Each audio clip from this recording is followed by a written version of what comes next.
Hello, everyone, and welcome back. Where we've been talking cybercrime. When I left you, we were talking about viruses. There's three things that we're going to mainly focus on with our cybercrime, which are viruses. We'll get to DDoSing and phishing today, but the idea behind virus is it's software under this umbrella called malware, which is malicious software.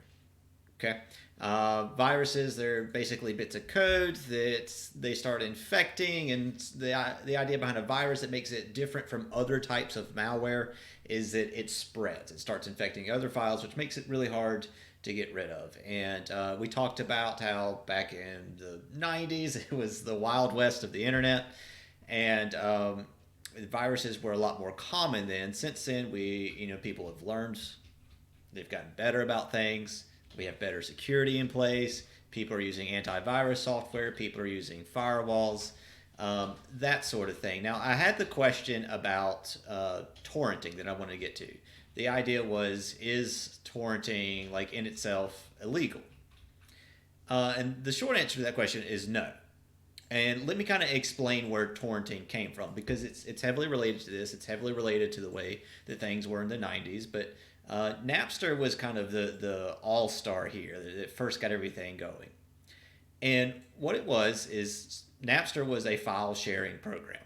What you would do is that you would download the program, and then you would designate folders on your machine that you were willing to share. And what it was is anyone that had Napster could go in to that piece of software, search for a file. If it happened to be in anyone else's folder that was sharing that file, you could then begin downloading it. And so in the early stages of Napster, it was just straight peer-to-peer. It was basically just a giant database where collectively people started sharing files. It made it easy to share. The problem with it is you're basically searching by name. I'm going to go into Napster and I'm going to type up a file that I want. Most notably, it tended to be songs, like people were downloading songs, music, sharing music that way. And so I would go in and I would search for a song, and it would look in all the people that were file sharing that were using Napster, look in their folders, and if they happen to have something very close to what I was searching for, it would let me start to download that. The thing is that file may not actually be what I was trying to get, right?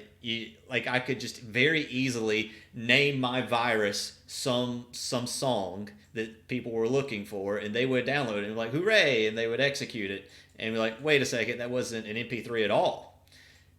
So the early days of Napster, it was, that's not great. There's really no file verification through that. And it was basically, I would connect to one other person. If I was downloading a file, I would basically connect to that file or connect to that person directly. It was just peer-to-peer connection, right? We're sharing each other's IP address. I need your IP address, you need my IP address in order to send that file. And that's not good either. Now, torrenting came later. And the idea behind torrenting is that it's a similar concept. You have a program, and within that program, you're saying there's a folder where you're sharing files.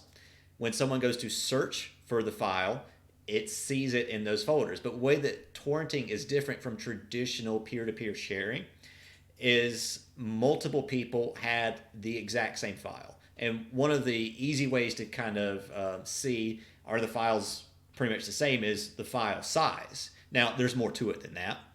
But if I want a file, it's going to look at all these different people that have essentially a file with the exact same name, that's the exact same file size. And what you would end up doing with torrenting, which made it better than just traditional downloading, is that I would get the file, but I would download maybe the first third from this person, and another third from this person, another third from this person, right? And so you could actually download from multiple people at the same time, because one of the things that you will come to find in terms of the internet is that your download speed is significantly better than your upload speed. So when it comes to file sharing, right, if I could source from multiple people, their upload speed is very limited, but I can handle it in terms of download. And so torrenting became just a better way to download. But the concept is effectively the same. Now, to answer the question, is torrenting illegal? And the answer is no, not outright, because all we're doing is sharing files. It's no different from me sending something via email. It's all about what are you downloading, right? If I download software and I don't have the license for it and it requires a license, yes, that's illegal. So, yesterday we were talking viruses.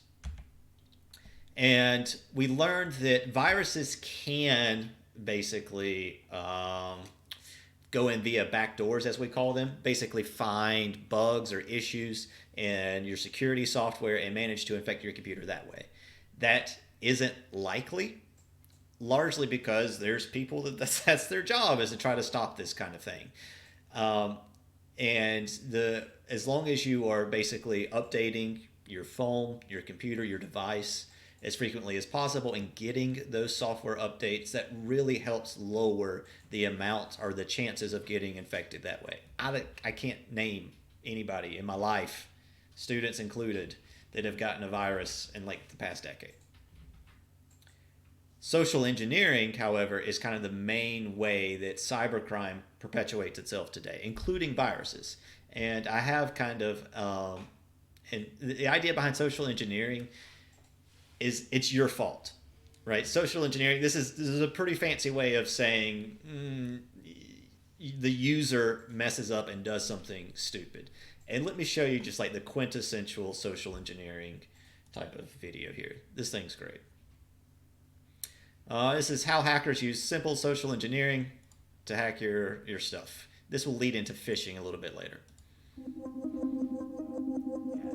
So I invited a few of the world's best hackers to try to hack me and show me where my vulnerabilities are. And now I'm going to meet them in Las Vegas for DEF CON, the biggest hacker convention of the year. They're going to hack me using social engineering, which is essentially hacking without any code. They just use a phone and an internet connection. Do you want to do a sample phishing call? What's phishing? Phishing is voice solicitation, and basically what you do is you use the phone to extract information or data points that can be used in a later attack. Let's do it. Okay.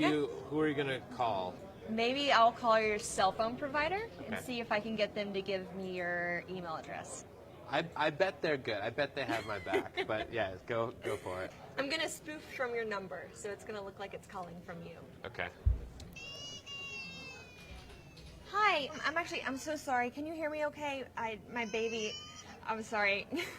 my husband's like, we're about to apply for a loan and we just had a baby and he's like, get this done by today. So I'm so sorry. I can't call you back. I'm trying to log into our account for usage information and I can't remember what email address we used to log the account. The baby's crying and can you help me? Awesome. In just 30 seconds, At gmail.com? Jessica gets access to my personal email address. Now, if I needed to add our older daughter on our account so she could call in and make changes, how would I need to go about doing that? You would have to send me a secure PIN through a text message? Yeah, well, the thing is, I don't think I'll be able to receive a text message if I'm on the phone. Oh, I'm not on there either? So I thought when we got married, he added me to the account. Jess uses my girlfriend's name and a fake social security number 5127. to set up her own personal access to my account. Wait, I'm sorry, so there's no password on my account right now? Can I set that up? She even gets the support person to change my password. Thank you so much for your help today. So she just basically blocked me out of my own account. I'll get her fed after this. All right, thank you. Holy shit. So they just gave you access to my entire cell phone account. You're gonna have to go on and change your password now because it's Jess, my name. And all it took was a crying baby and a phone call. Yeah. Oh, I love watching this dude melt because he's so confident. Look at him right here in this still. Look at the confidence just radiating off this guy, and then just to slowly watch him melt as she takes over his account. So this is what we mean by social engineering. There's no hacking going on here, right? It is just purely this girl calling in, getting someone on the other line that isn't doing their due diligence, and next thing you know, she has control of his account. this is what we're talking about. And my kind of peeve here is this CSI mentality where you see the person that's just typing 3,000 words per minute and they're just, I've hacked in the mainframe. That's just not how it goes down, guys. Social engineering is the main way these things happen. And the way this manifests in terms of viruses, most likely is that you download a file that you think is something else and it contains a virus. There's no real hacking there. Basically, you're saying, you go to execute the program, you're saying, yeah, sure, run whatever it is. Go ahead, virus. Infect everything I got. So, social engineering will come back into play in just a moment, but we're going to shift from viruses. To DDoS attacks. So viruses can potentially gain control of computers and form a botnet, then attack other machines, that is servers, websites, single users, etc., connected to the internet. We saw yesterday and in our video, our SciShow video, there was a particular virus that kind of infected and then just lay dormant. And the virus wasn't really corrupting anything, but it did give access to the machine. You could essentially take over the machine and use it for your purposes. I saw some comments in chat yesterday. Essentially, you could make it Bitcoin mine for you, that sort of thing. Now, if you take a lot of machines and then force them to basically go to a website or use a service, it can bog down that service to the point that it doesn't work anymore. And this type of attack is known as a DDoS attack. A denial of service attack is a cyber attack in which the perpetuator seeks to make a machine or network resource unavailable to its intended users. Denial of service is typically accomplished by flooding the targeted machine or resource with requests and attempt to overload system or prevent legitimate requests. So there's a note here. There's an asterisk. This is the kind of the most important thing about DOSing. Now, note here I'm saying denial of service and not distributed denial of service. We'll come back to that. I want to hit this asterisk. You need the IP address of the targeted machine in order to do this. Right? I know this is kind of the, DDoSing is pretty familiar with my students. And this is when they usually chime in and they kind of talk about how the 12-year-old on Xbox 360 is talking about how they're going to DDoS them. No, because you an IP address in order to do that. The idea is, however, once you get an IP address, you just start pinging it. Like, effectively, I showed you how to ping,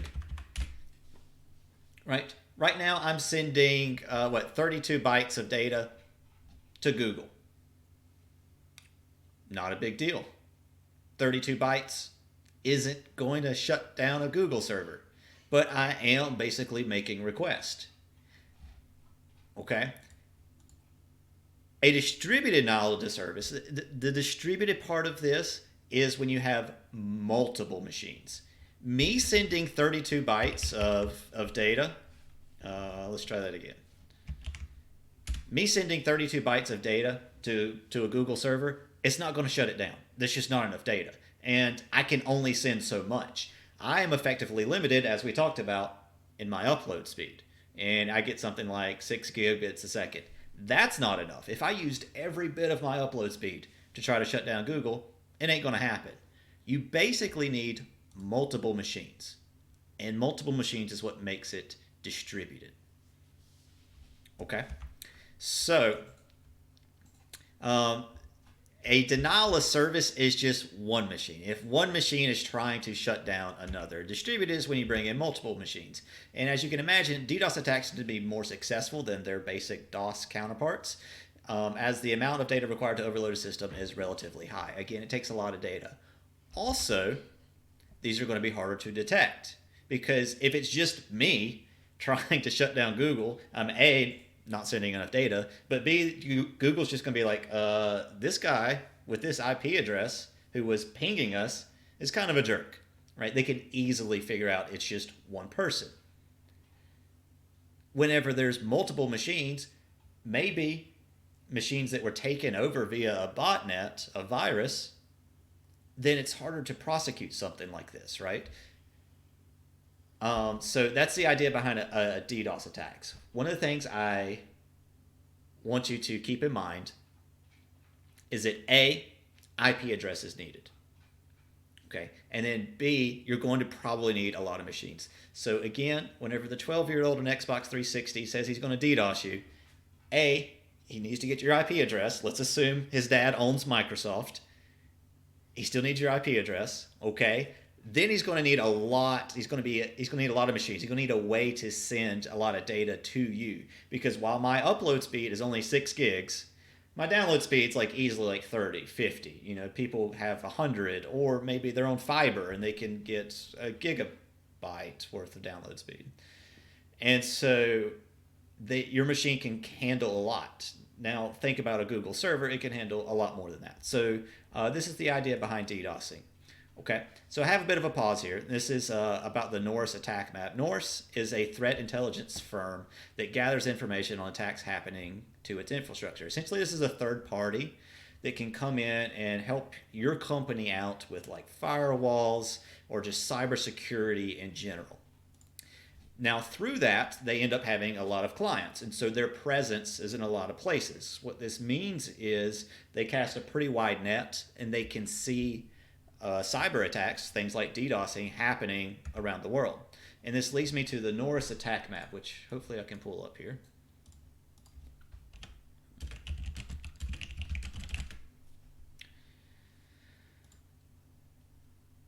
What's cool about this is you can kind of visualize, is this what I want? Did they get rid of it? Digital attack map, maybe this is it.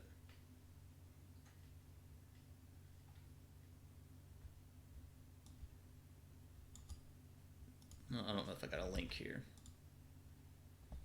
Oh, there we go. They might have gotten rid of it, which will make me a little bit sad.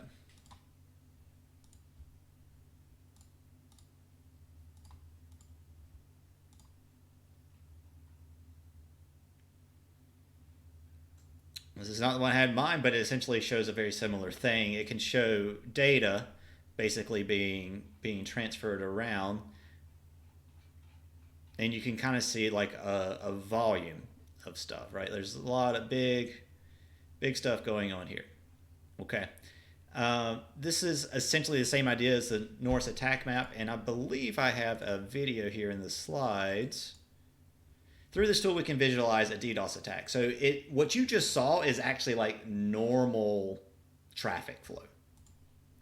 But here I have a video where someone used the Norse attack map and basically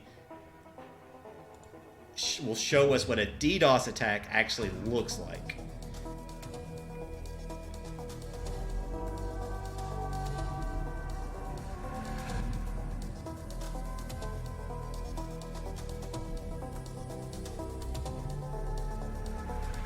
All right, notice the big influx in data, and things are kind of pretty normal.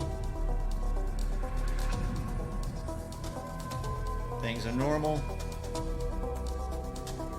And then huge influx of data. Right, this is going Seattle. I don't know what they're attacking in particular, but of note, Amazon, headquartered in Seattle.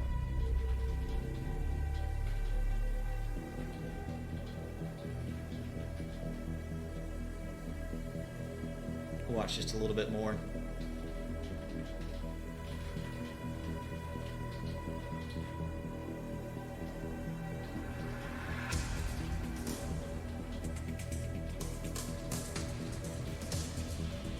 I love that it's like so much data that it's even slowing down the visualization tool.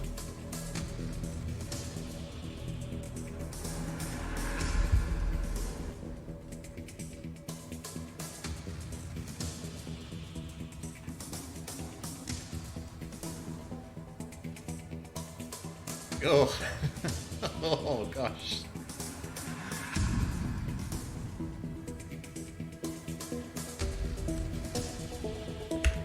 So that gives us an idea of essentially what a DDoS attack actually looks like. Now I'll hit you with some story time.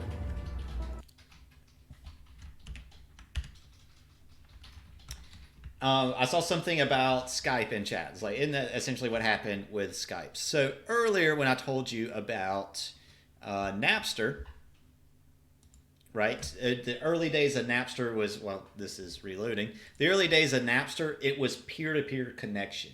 It would be my computer connecting directly to your computer. Now, in order to do that, we need IP addresses. Okay, do you see where I'm going with this? What did I just tell you about what you need in order to DDoS? You need an IP address. That's one of the big things that you need in order to actually accomplish a DDoS attack or a DOS attack. And so that's not a good approach, right, to have machines just connect directly. So viruses were a lot more common. The DDoSing wasn't that big of a deal. More recently, probably the reason why you know about DDoS or even heard about it is Skype. So the way that whenever Skype was first getting going, the way it worked was, you guessed it, peer-to-peer connection. So whenever you would Skype call somebody, you would have this connection where you did this whole video conference thing. That's really cool. And then you can dig into the logs and you actually see that your machine was connecting directly to the other person's machine, which means you were sending packets directly to that person. The problem with that is packets have an IP address, meaning I have that person's IP address. So it seems so innocuous. You get a Skype call, you don't know who it's from, you answer it, and maybe they just hang up right away. It's too late. You answered the call, they sent you data, they have your IP address, and then from there, like a DDoS attack would happen. Now, what's happened since then is Skype's reformed, and it's doing what all the other ones are doing, Google Hangouts, etc. Instead of me connecting directly with another machine, whenever we're doing our Skype call, we connect to a third party, almost like a VPN, right? We connect to a third party server, you connect to that exact same server, and essentially our information is just flowing through that server. The difference is my machine only knows the IP address of that server. That server knows my IP address, it knows the other person. And then likewise, the other machine only knows the IP address of the server. The two users don't know each other's IP address.